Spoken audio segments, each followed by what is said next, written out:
I'm going to go over the materials we're going to use for my method, and I think it's important to try as hard as you can to use the ones that I'm going to suggest and the brands. It'll add some consistency, something you can count on, standardizing your procedure enough that you know what to expect. I think it's kind of like being able to see somebody's palette. If you're painting, you might want to know what colors they're using in the brushes and things like that. And this is very similar.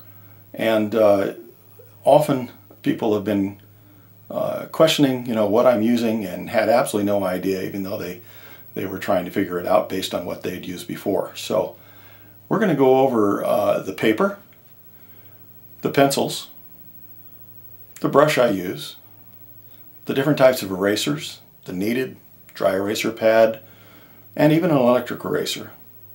The lighting, some of you are going to be somewhat restricted on that, but I'll show you a couple options. The pencil sharpeners. I happen to use an electric pencil sharpener. I really like that because I keep my pencil very sharp. And the kind that you twist onto the pencil often has a different bevel to it, and also it's a little messy. I like to try and keep everything as clean as I possibly can.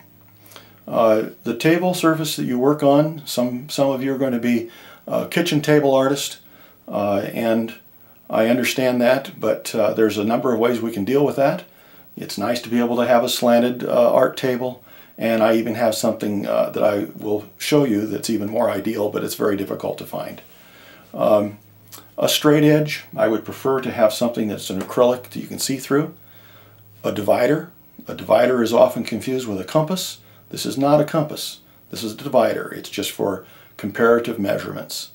And a couple other things that I will tell you about. One of them might be, I probably should include this, I would like you to be able to get a regular wide mouth canning lid. It's important that you don't go to the large mouth. It may seem a little silly, but it's just the right size for what I want to show you in my technique. So have one of these on hand and be ready with that. So let's go ahead and I'll explain in a little more detail each one of the materials.